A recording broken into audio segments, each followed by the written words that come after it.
Hey there, Emma. I need to have a little talk with you about your conduct around the office. Do you realize that you're just a regular employee, right? You're not a supervisor or a manager or anything like that. And yet, I've heard that you were chastising my daughter earlier today.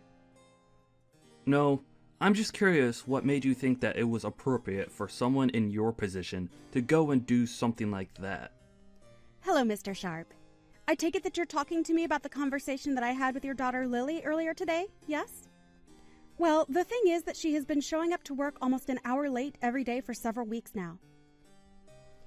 And while I'm not an official supervisor, I was tasked with looking after her while she learns the ropes of the job. So I was only trying to help her understand the importance of being at work on time. I wasn't trying to chastise or bully her, but I thought that she should know it wasn't okay to do that. In fact, I'm glad that you're reaching out to me about this. I was hoping that you could talk to her about this problem as well. What in the world are you talking about? You have got a lot of nerve even trying to talk to me, your boss, in that way. I'm sorry, did I say something wrong? I really wasn't trying to step on anyone's toes. It's just that I was told to show her the ropes. And now my daughter is absolutely furious. Tell me, do you talk to my daughter in that same condescending tone when you try and show her the ropes? You should know that I'm her father, and I know very well that she's a capable worker who doesn't need someone of your standing telling her what to do. I'm sorry, but are you telling me that I shouldn't have told her to stop showing up to work so late every day? I'm the head of this division. Don't you think I'm already aware of when people are showing up on time and when they're late? If I had a problem with my daughter showing up late, then I would say something about it. Didn't that thought ever even cross your mind? I'm sorry, I'm really confused here. Are you telling me that you're okay with your daughter acting this way around the office? I'm telling you that you have got a lot of nerve thinking that you can go and yell at my daughter about how to do her job. You're nothing but a little peon in this company. You're a replaceable worker drone who seems to have forgotten their place. Mr. Sharp, I'm really sorry if I've done something wrong. I didn't mean to overstep my authority, but I don't think there's any need to talk to me like this. I only told your daughter what I said because I was tasked with showing her how things work around here.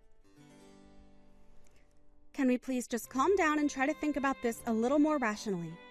I mean, would you be okay with any other employee showing up that late? You've warned plenty of others not to be late. I was only taking after your example. I don't care what you thought you were doing. The fact of the matter is that you talked to my daughter like that and now she's upset. So clearly, you don't know how to handle helping other employees if all you do is make them cry. What did you even say to her that made her so upset? Mr. Sharp, I really don't know what to say to this except that I feel that this anger is really uncalled for. I really don't think there's any need for you to get this upset over what I said to Lily. And I'm sorry, but I still don't understand why you're even this upset with me to begin with. I was asked to oversee Lily as she starts working here. I have seniority over her just by virtue of how long I've been in the office. I really can't see how I did anything that would be considered inappropriate given my position in the company. Well, it sounds to me like someone needs to remind you of how things work around here. Or are you just gonna keep up this backtalk until I have no choice but to fire you? Are you really threatening to fire me just over this? I think that's a little extreme, don't you? But if the problem you're having is that I was the one who spoke to your daughter about being at work on time, then maybe you could talk to her about this problem. I think she would be more likely to listen to you anyways. Does that sound agreeable to you? Oh, so now you're trying to tell me what to do as well? You really just don't know when to shut your mouth, do you? Okay. I see that I've misspoken, and I'll make sure that nothing like this happens again. I'll return to work now.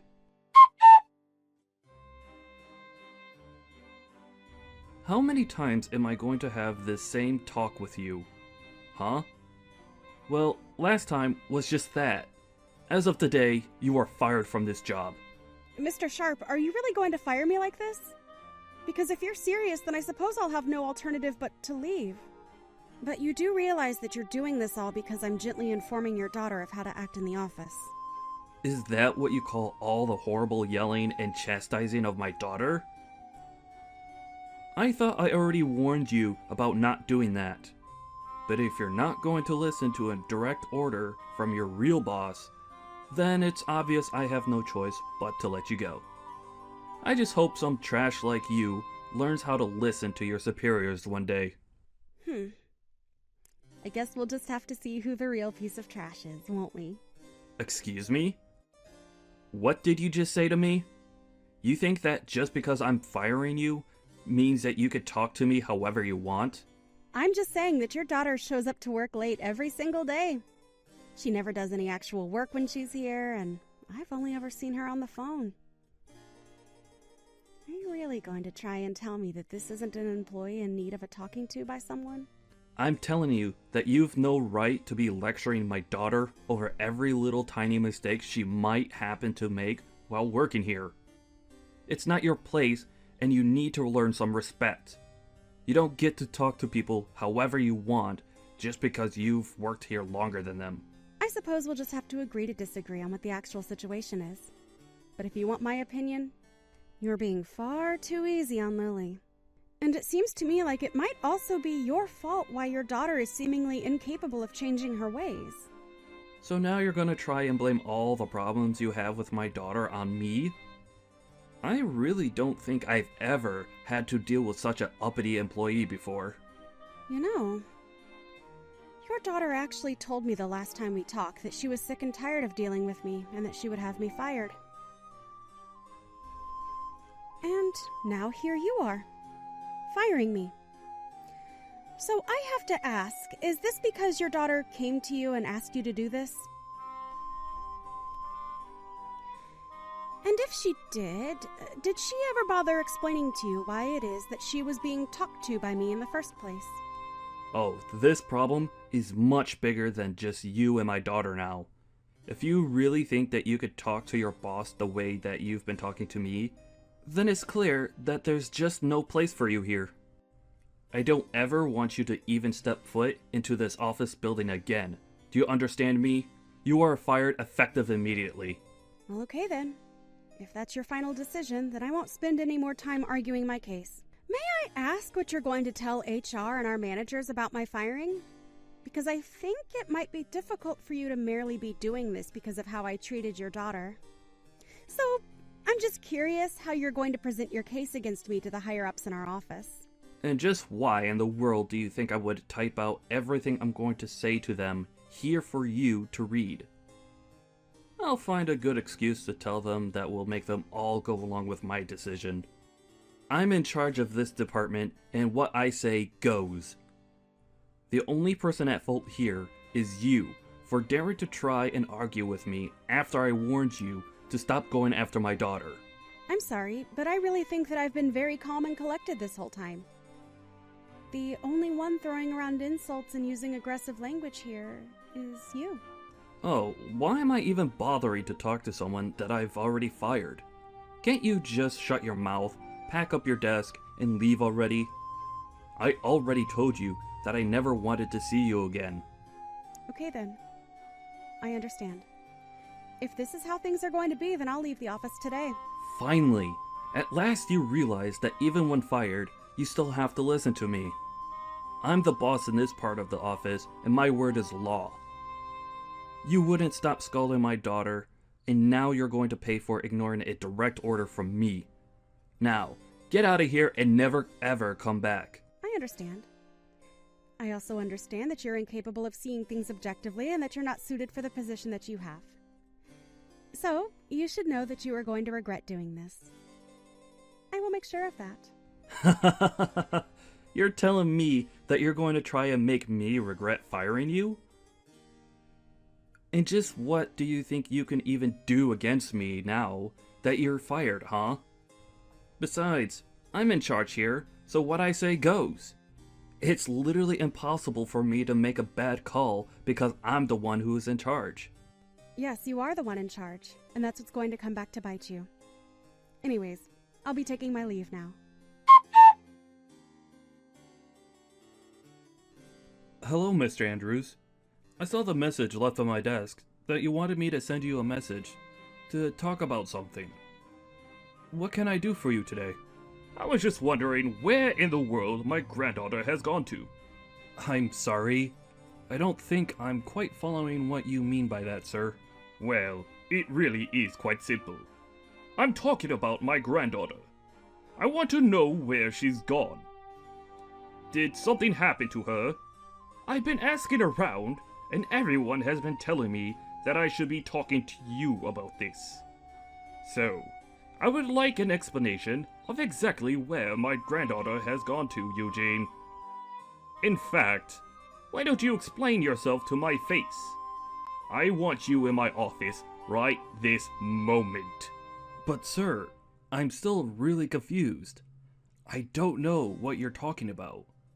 I don't even know who your granddaughter is. Are you blind? Or just illiterate? I said that I want you up in my office to explain yourself to me right this second. Yes, of course, sir. I'm sorry for not leaving right away.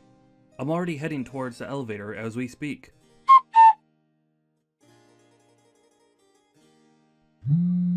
What do you want now? You've already fired me and I've already left the building.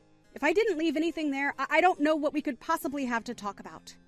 Emma, this isn't about you being fired. Well, it kinda is.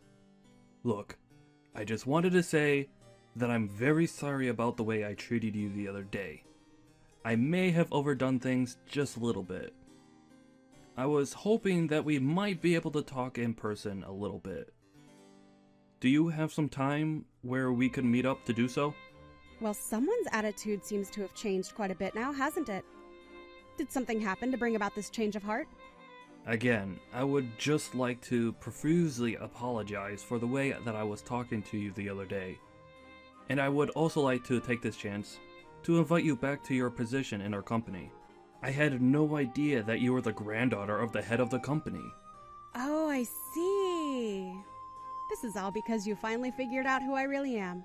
Is that it? Please, you have to come back to work for us. Your grandfather ordered me to bring you back to the company at once. Nah, I'm good. Thanks for the offer, though. What do you mean? You mean that you won't come back to work for us? You don't want your job back? I don't really see what the big deal is. I mean, I only left the company in the first place because you were telling me to. And now you're going to come back to me just 3 days later to try and beg for me to come back? But I apologized for what I said. I really didn't mean to fire you. It was all just one big mistake. You have to forgive me.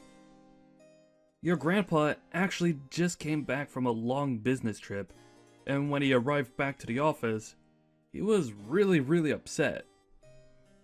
He demanded that I go into his office, and he started yelling at me, asking about where you were and where you had gone to.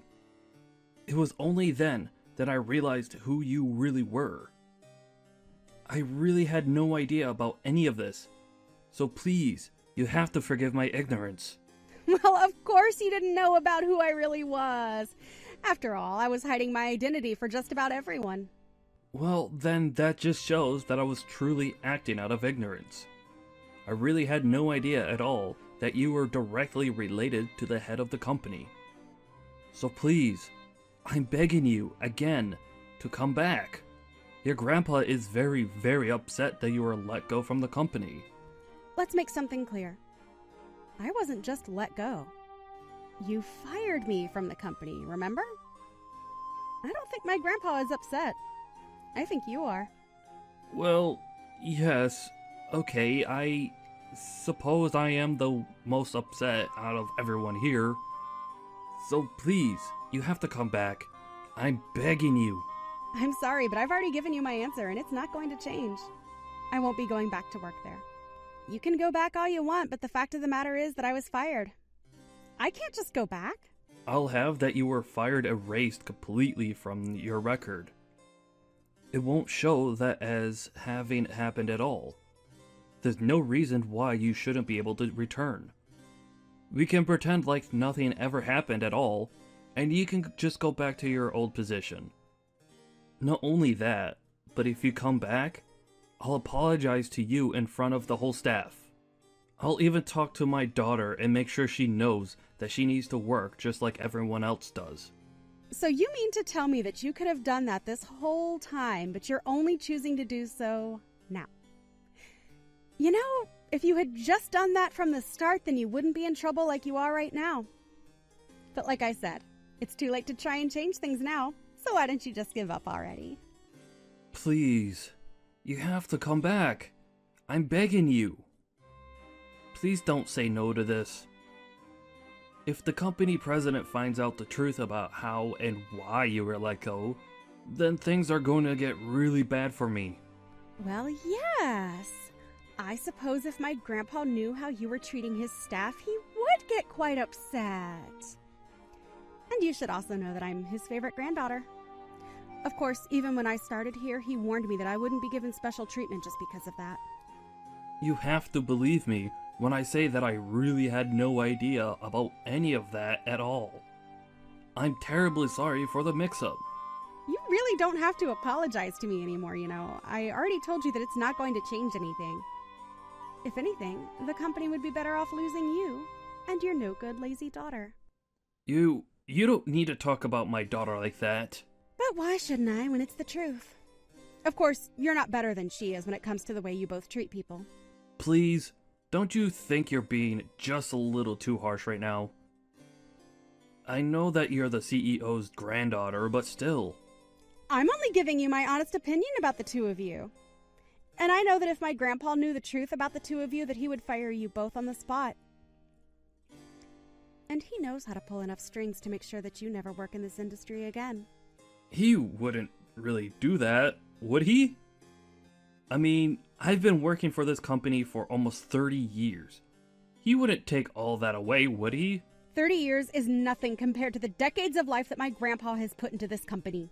Of course, I didn't mean to imply otherwise. But that's just another reason why my grandpa has so much sway in the business. You might want to kiss the chances of you ever getting this high of a position in a company like this ever again. Please don't do this. Surely we can work something out. You have to understand that I'm a father. I have a family to take care of. That excuse might have worked on me if not for the fact that you clearly haven't raised your daughter right at all.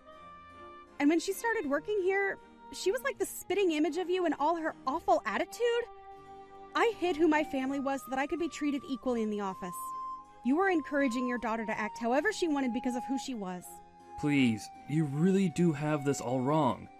If I had only known who your grandpa was, then I would have never talked to you the way that I did. You have to know that I would have never said the things that I did. I would have never done any of this at all. I'm so sorry for everything. So I'm begging you, one more time, please come back. And I am telling you the same answer one more time. Not going to happen. Please, I'm asking as your supervisor to come back and work for us again. You aren't actually going to turn down a request from your superior, are you? You still think you're my superior?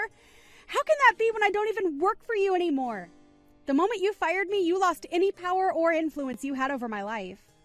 But, please, just do as I say this one time. That's all I need. You really expect me to just act like nothing happened between us at all? That's ridiculous and unrealistic. I really don't have time to carry on with this stupid conversation any longer. But if you don't come back, then I'm going to be in serious trouble. Don't you get that? If you don't come back, then both Lily and I might end up getting fired because of this. You have to come back and save us. You'll get your job back too. Everyone is going to win if you do this. You're acting as if I would have anything real to gain by helping you. But you're only asking that I come back to save your own skin. You were the one that fired me, and now you will have to live with that decision. I told you from the very start that you were being unreasonable and that you'd regret this. Now, if this is all that you have to say to me, I would appreciate it if you just left me alone instead. Please don't do this, Emma. I'm begging you. You have to come back. You have to save us. I'll even make Lily apologize to you. We're both begging you to come back. And I'm telling you that you can keep your worthless apologies to yourself because I don't want them. Anyways, enjoy what time you have left at the company. I may be fired, but at least I'll be taking the two of you on my way out. And good luck ever trying to find a job for you or your daughter in this town again. After that, Emma went to her grandfather and revealed all. Upon learning the truth of why his daughter wasn't showing up for work, Mr. Andrews was furious and fired Mr. Sharp and his daughter right away. He told them that their names are going to be blacklisted and that no company in this industry would ever hire them again. Mr. Andrews approached Emma and offered her a position as the head of a new subsidiary being opened by the company. Emma agreed to come back as the head of the new company and was quickly being praised by her employers for her shrewd decision-making and empathy towards her employees. Mr. Sharp wasn't able to find a decent job after being fired, and even his wife ended up leaving him. In his mid-50s and jobless, Mr. Sharp and Lily had no choice but to take on several part-time jobs just to try and make ends meet.